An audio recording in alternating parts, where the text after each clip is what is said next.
Hi, this is Bradley Thachuk, music director of the Niagara Symphony Orchestra, and today we're going to be meeting a composer I'm really excited to meet. Actually, we had a great time recording her works in October. And please welcome to the Niagara Symphony audience, Jocelyn Morlock. Hello. Thanks. Pleasure to be here in virtual life.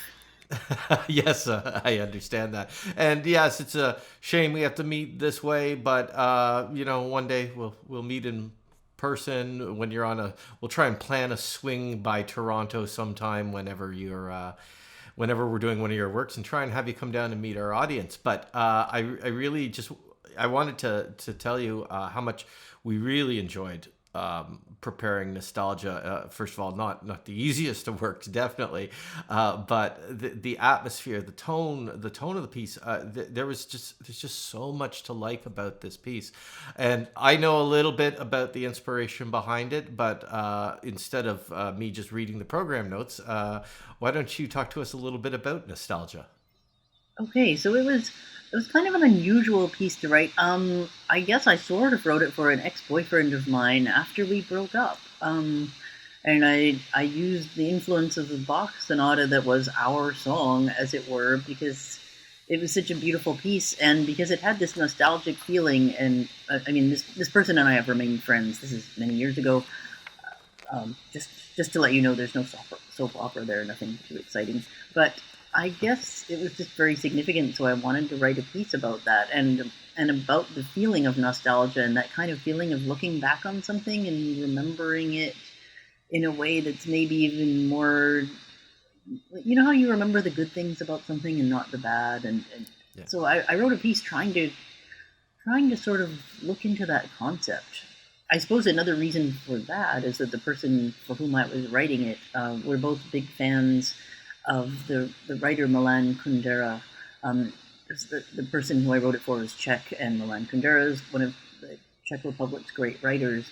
And he's written a book called Nostalgia, which has nothing to do with this piece, but he often explores that concept, and it was kind of interesting to explore it for myself. Yeah, and I think even before I took my first listen to the piece, I was instantly drawn to by the title because nostalgia is a sentiment that I'm actually a huge favor of. I love nostalgia. For me, evokes there's such positivity to nostalgia. There's melancholy, but there's so much wrapped in it, and I feel that you really embodied that in the piece. How did this the commission of this piece? Please tell us about how the first performance and all the subsequent performances. Okay, well, I mean, it was originally written for the Manitoba Chamber Orchestra, who are great. They let me do anything I want. I have to say, I wasn't entirely satisfied with what I'd written for the first performance, so I did revise the piece fairly substantially afterwards, and then they performed it again. And I didn't look, and I can't recall how many times it's been performed, but I would say it's a better piece now that it's been revised. It's somewhat shorter, but overall better. I think that, I mean, I actually think I kind of nailed the ending the first time, but I needed to change a lot in the beginning and middle. It's an odd concept to write about. I'd never tried it before, so maybe that's why. I'm not sure. But at any rate, I'm not nostalgic for the first version. This one's better. Yeah, for me, I mean, the when you hear the nostalgia, maybe listeners before they hear it have this impression of just this slow, lugubrious or somber work that maybe has some bittersweet. But there's lots of tempo and variation, and after the fast bit, then there's that glorious kind of very romantic section, and then when it gets smaller, there's some rhythmic intricacies, especially in the inner voices. And I was just curious about that. Like there must be aspects of nostalgia that you were trying in all the various sections to demonstrate, and I was just wondering about some of that because I mean the piece is seamless, and I'm just curious about the different sections of the work. Okay. See, I think this is one of these places where there's a bit of poetic license in that the general meaning of the piece is nostalgia, but to write an entire piece that's more than, say, 5 minutes, that's simply nostalgic, Yeah, would not be in my wheelhouse or comfort zone or even what I'd want to do. So I think there's a little bit more of a sort of a working out of the general idea, and then sort of coming to that sort of ending. I mean, if I was going to base it on the whole relationship idea, I'd say that it's maybe something of a like a struggle of getting through sometimes, and then going to look at something, and you can look back on it with very rosy lenses and be like, "Wow, that was really something lovely." Once you have sufficient distance, so I think that would be the most truthful response, because the more energetic parts, I would say, are not strictly nostalgic. However, I think they make musical sense in the context of the piece. Yes, and I know lots of composers just don't like comparisons and things like that. But I think the idiom for us, as we got to know, because we haven't done your works before, Okay. we've been delving a lot into the symphonies of Sibelius and the later symphonies. Oh, And for me, especially when we hit that fast middle section, there was a familiarity for us as an ensemble. okay. It felt, and also, when we get later on in Sibelius's work, there's much more cohesive kind of. It's a lot of things at once, and but the string writing is magnificent. Are you a string player yourself? Are you a pianist? No, I'm a pianist, and I'm a big Sibelius fan though, so this is high praise. I'm happy. um, I mean, he's like the best guy ever for the horns, but also, I mean, I enjoy his string writing a lot too, so that's kind of neat. But no, I'm a pianist. I like string music, and I cannot play a stringed instrument. I've noodled around with one, and made horrible squawking sounds, etc. Explored soul ponticello and heavy bow pressure. That's always fun. Not that I generally write it, but yeah, no, I'm not. I have been fortunate. I had a sort of a long-term writing relationship with someone named Ari Barnes, who's an amazing cellist. So I've gotten to work with him. I've gotten to work with Rebecca Whitling, who's a violinist here, who's pretty amazing too. So I've had several um, string performer mentors, but I haven't been a string player myself.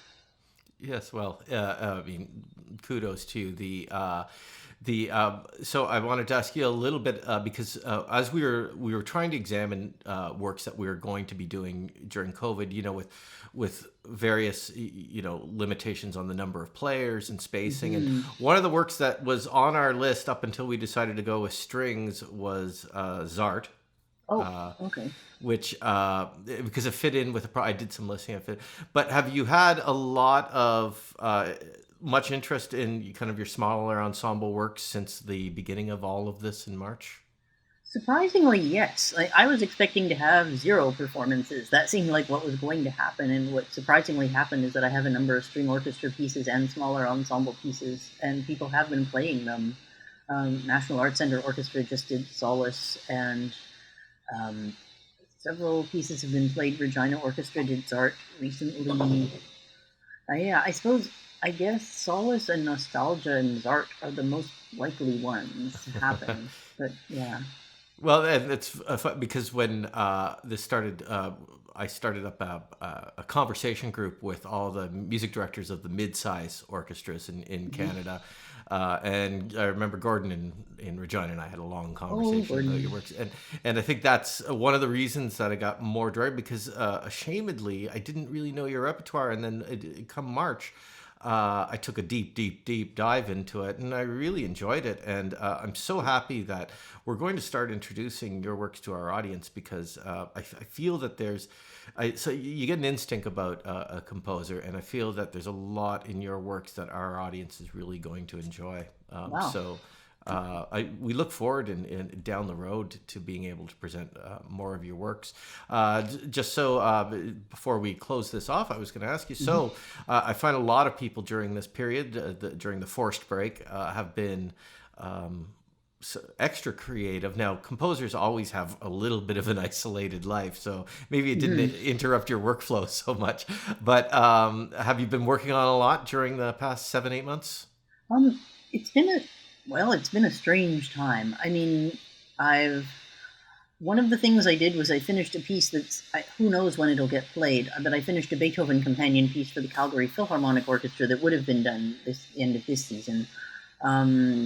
I've been working on, partly out of interest that I've always meant to, learning to use Logic audio software better because I had only really basic knowledge of it, and then looking at Ableton as well.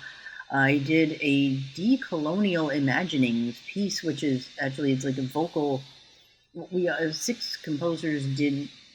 They're basically speaking pieces. They're recordings, and we looking at how would you write decolonial music in this world, and that was certainly an interesting experience. And now I'm looking at doing things for very small numbers of people, like 1 or 2, or just a couple, up to 5. But like working on really small things for now, which is kind of a neat thing to do because I haven't done that in a long time. I wrote It, many large ensemble pieces. Yeah. it's funny you mentioned Logic because I think that a lot Mm-hmm. of us, for me, I had zero knowledge of Logic, and Mm-hmm. to just be creative at home, jot down ideas. Even though I'm not much of a composer, I'm more of an arranger. I was largely just working Sibelius, but Uh-huh. the first thing I did was got Logic, took some online courses, Mm-hmm. because I think the COVID did force us to kind of take a little bit more control of our home realm. Mm-hmm. And by the way, I am a complete novice. I wouldn't pretend to be any good at Logic, but Me neither. for the Niagara Symphony Orchestra patrons, just so you know, Logic is a program in on Mac computers that is essentially a recording studio. It's used in recording studios, but it's great for recording at home, and it also integrates with sampled instruments. So sometimes you can have ideas and roughly put them down in a mixer and make it sound almost, well, kind of fake, but a little bit real. Um, so that's yeah, it's been an odd time, and we're really looking forward to getting back, and a time when we'll be able to explore the larger works of Jocelyn Morlock. Do you have one you want to recommend to us that we can start looking forward to doing in a couple of years? Something by me? Yeah. Oh. What work Ah. if you were to sell a work to a conductor right now, what would that work be? Oh boy. Okay. This is not the answer you're going to want, but I would say do my cello concerto that's called Lucid Dreams, even though it's a concerto. Oh, Um, hey, that's something we do here. Like last season we did Kevin Lau's cello concerto full. oh. Oh, We oh, do oh, oh. 45, 50-minute Canadian works. We're doing Dinuk Gujaratne's percussion concerto Danuk. next season. Yes. That's exciting. So yeah, we Yeah. no we present Canadian works over 30 minutes at the Niagara Symphony Okay. Orchestra. So that's why. So the cello concerto. Well, it's Okay. actually only about 23 minutes, so you're not gonna. It's not a huge group, so it won't be. Yeah, it won't eat your whole concert, but yeah. Excellent. Well, I'll take a look into it, and I hope to meet you in person one day. Jocelyn, thank you so Yeah. much for joining us today. Really appreciate it. Well, thank you. This is awesome. Okay, well, take care. Have Okay, you a too. great weekend, I suppose. Talk soon. Okay, talk soon. Okay, Bye. bye.